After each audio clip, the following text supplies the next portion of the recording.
talaga mag-bike ngayon.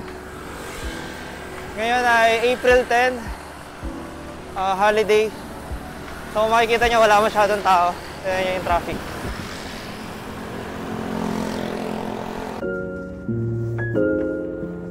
Kamusta mga karamen? Day 2 ng ating return to office.